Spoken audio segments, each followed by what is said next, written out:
The Science of Yin-Yoga. This is written by Jessica Humphreys in uplift.love / the-science-of-yin-yoga. Creating balance in your practice. The long-held, deeply restful postures of yin yoga provide a welcome contrast to the more dynamic yang-dominated practices that are popular in the modern Western world. A remedy to our fast-paced lifestyles, yin is a practice that encourages people to slow down, immersing in the kind of stillness that can lead to the expansion of consciousness. Today's yin yoga is highly influenced by the philosophies of traditional Chinese medicine, which say that the body contains meridians, invisible energy highways that carry qi energy. The physical postures of yin are said to work with these meridian lines to improve health and well-being. Western science is also discovering the impact of the practice on a physical and psychological level. Yin creates the space to activate the parasympathetic nervous system, or rest and digest, and the longer holds work to unwind the body's deeper layers of fascia, as opposed to working with the muscles in more dynamic movements. As we work with these layers, we create the conditions to release deeply held tension in the body and mind. The evolution of yin as a yoga practice. The introduction of yin yoga to the West happened in the 1970s and is credited to yogi and martial artist Polly Zink. The roots of Zink's practice are in Taoist yoga, where hatha yoga poses are held for longer periods of time. The current style of yin yoga, however, was popularized by Paul Grilly and Sarah Powers, who have infused more traditional Chinese medicine and anatomical science into the practice. Truth Robinson, a long-time meditator, yoga teacher, and Chinese medicine doctor, teaches yin yoga training for esteemed yoga school, Power Living, and has passionately studied the practice and its origins. He says the meridian theory used for over 2,500 years old and originated in China. It's based around the idea of qi, Q-I, which is erroneously translated as energy. Sarah Powers, who is teaching at the same studio with Paul, came to love the quiet floor poses that Paul was teaching, said Robinson.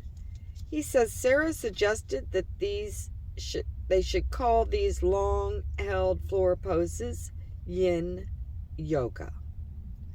Paul and Sarah then taught the yin yoga practice to a growing number of students, and it eventually became the practice we have today. Yin and traditional Chinese medicine.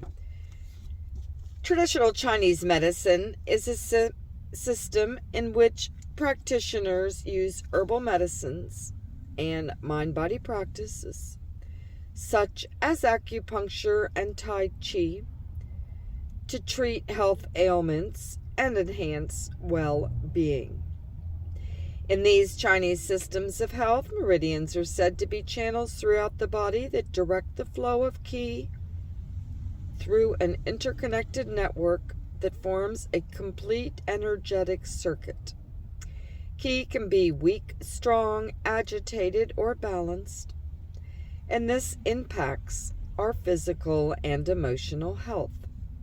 Each meridian is associated with a different internal organ, and therefore the health of this organ is affected by the way that energy flows.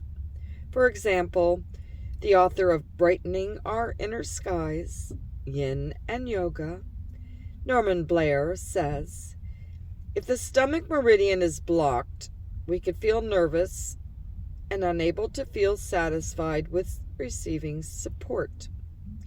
If there's an imbalance in the liver meridian, this manifests as anger and a feeling of hopelessness. According to these philosophies, there's no difference between our physical and emotional health.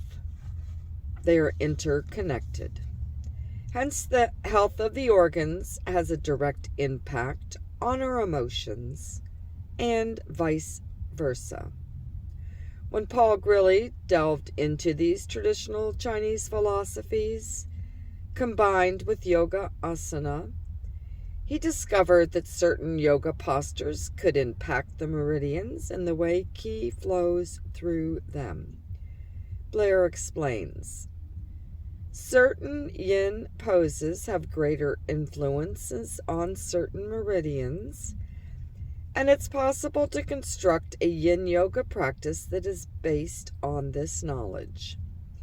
In butterfly, we strongly affect the kidney meridian and the bladder meridian. Frog accesses the spleen meridian, supporting our creative potential. The anatomy of yin. Sarah Owen is one of the leading yin yoga teachers in Australia and has been mentored by Sarah Powers for over a decade. She explains that the lower parts of the body, as well as the internal tissues, are more related to yin yoga than the upper body or the external tissues, such as muscle, she says. The more internalized tissues are best nourished when the muscles are not engaged, but instead kept relaxed, and when the poses are held for longer periods. One of these internalized tissues, and the word we often hear associated with yin, is fascia. Author of Fascia, What It Is and Why It Matters, David Lesonak, explains that fascia is like a silvery white material, flexible and sturdy in equal measure, a substance that surrounds and penetrates every muscle, coats every bond, covers every organ, and envelops every nerve, he explains. The most important thing to keep in mind is that the fascial net is one continuous structure throughout the body. The everywhereness of fascia also implies that indeed it is all connected, and thus is connective tissue, which is a term often used interchangeably with fascia. Eric Bourne holds a bachelor's of exercise science, as well as extensive training in yoga and myofascial release. He teaches the anatomy of yin yoga on teacher trainings and is currently writing a book that looks at yin poses from a psychological, energetic, and meridian perspective. She explains that if we stop moving parts of the body in particular directions when the fascia begins to dehydrate, solidify, and constrict. She says that think of a kitchen sponge that's left to dry for days. It has no spring or flexibility, Yin Yoga lengthens the fascia, releasing the stuck spots and allowing the tissue to rehydrate and glow again, like soaking the sponge. Fascia needs at least 120 seconds of sustained pressure to start to change. This is why yin, with its long pose holds, actually lengthens the fascia, says Bourne. Bourne explains that the poses in yin yoga also work the lines of the meridians, opening the whole length of a meridian and bringing light or ki to those dark spots in the body. Recent research has confirmed that 80% of meridian points in the arms correspond to the fascial planes, indicating a link between these Eastern and Western philosophies. Robinson illustrates the importance of remodeling this connective tissue through adopting a dedicated yin yoga practice to counteract the effect of how we hold our body in our daily life. We all practice yin all day, every day, in whatever pose you adopt the most. Your body will see this as an important posture for it to hold, so it will alter its structure to support your activities. Yin and the nervous system.